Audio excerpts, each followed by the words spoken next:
Hello and welcome. My name's Ben Hales with Transform My Poker, and today I get to talk to you about one of my favourite topics, and that is making chips. Yes, I've always fancied myself in the kitchen, and today I get to realise a lifelong dream of presenting a cooking video just for you. That's not going to happen. No. In fact, I can't think of anything worse than me presenting a cooking video. So let's stick to poker.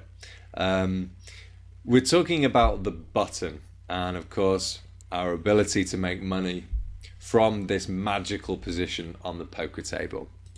So let's think a little bit about what we know about playing from the button.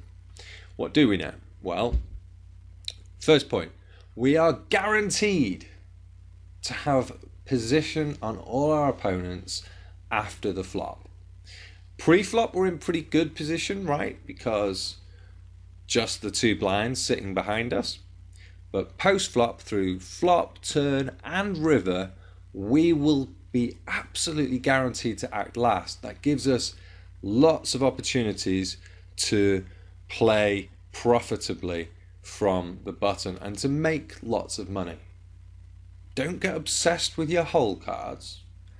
Don't worry too much about the strength of your hand.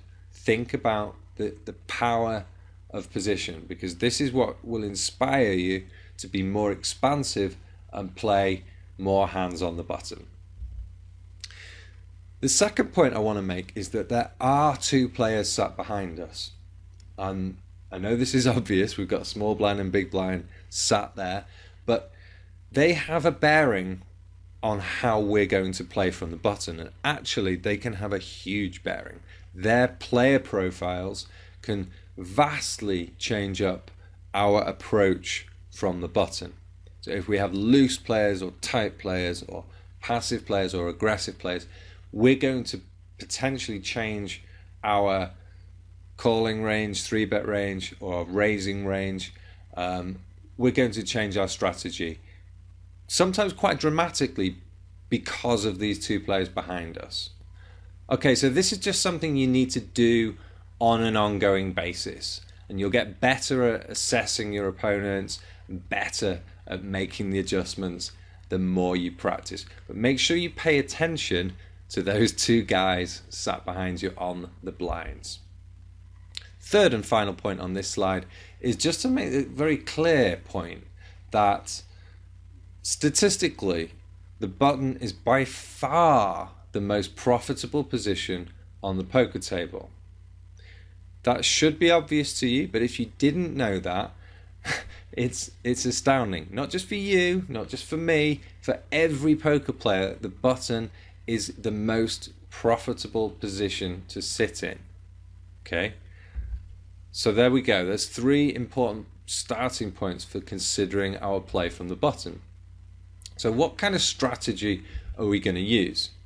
Well, my advice to you is to build some ranges for the different situations you're going to find yourself in.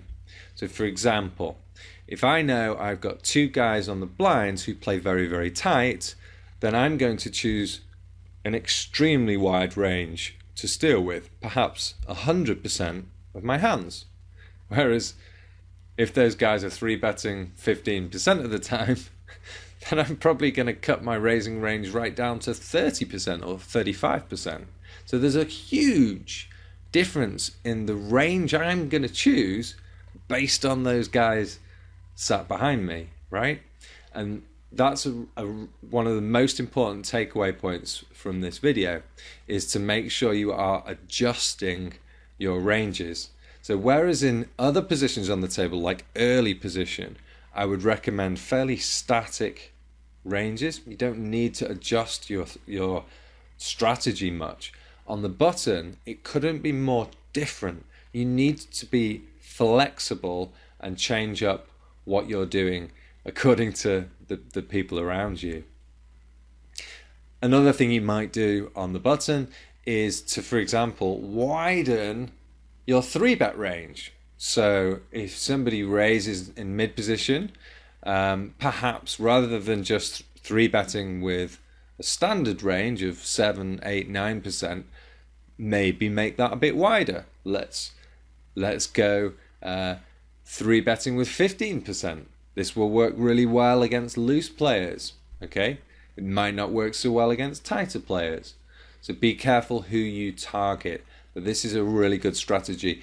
Wide, aggressive ranges from the button. The other thing that we can do is see lots of flops.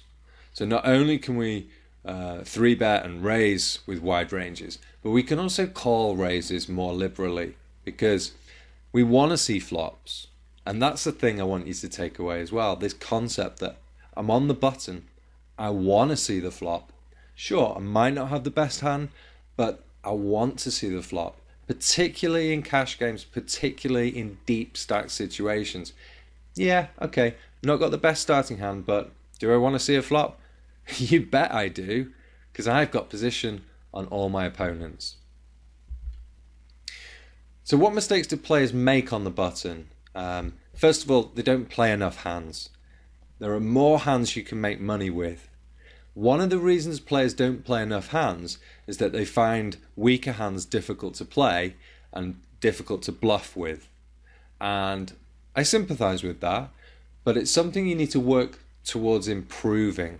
So then this might be an example of a time in poker where you need to do something that's difficult, and you might go through some pain, you may even lose some money in the short run, but then once you've got better at playing more hands, that's when you start to see the massive benefits, and eventually you'll start to become more profitable than ever before.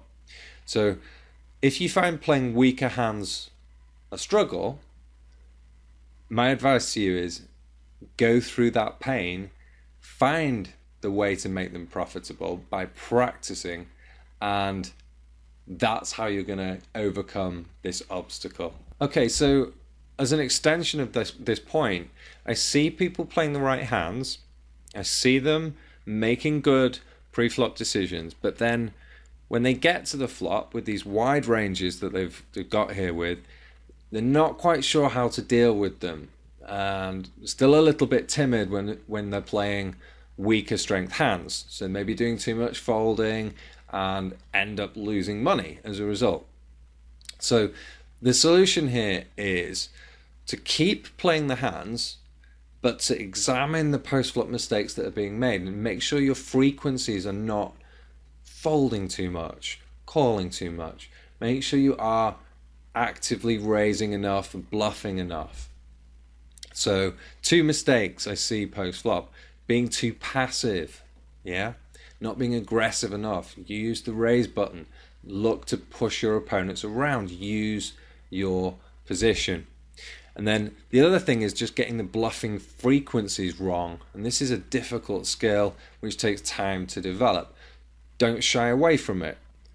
You will make mistakes. Sometimes you'll bluff in the wrong spots, sometimes you'll fail to pull the trigger. That's okay, we all do that. And you'll never be perfect at this, but learning to get good frequencies with bluffing will enable you to push your opponents off hands. And this is important for making more money on the button with your weaker hands. So there's a challenge there for you.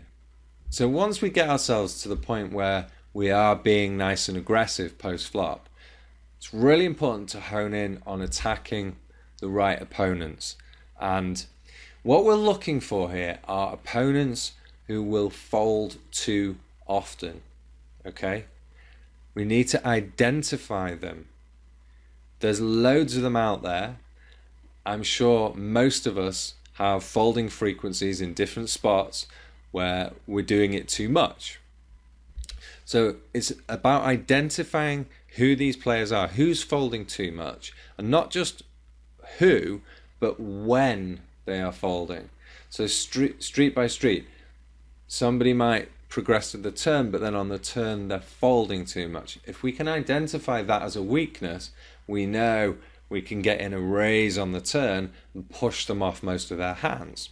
This happens a lot, and it's one of the first things I would recommend if you want to try some of these moves out, is get to the turn and then attack. But don't worry too much about your hand. But if you can find an opponent who's folding too much on the turn, you can make a lot of money from them. Trust me. The final point I want to make is just to bring some balance back to this, because I'm recommending a really loose, aggressive approach on the button, because I know that exploitatively that's gonna make you the most money. But you need to be aware that I'm recommending an approach which is going perhaps too far from a game theory optimal perspective.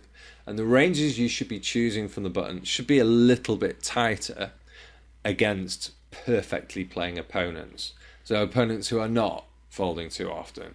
And against these players, you will need to tighten up. So especially good loose aggressive players. Watch out for them. Tighten up your ranges. Don't worry if you don't know how to do this exactly. It takes time, it takes practice. You'll get there.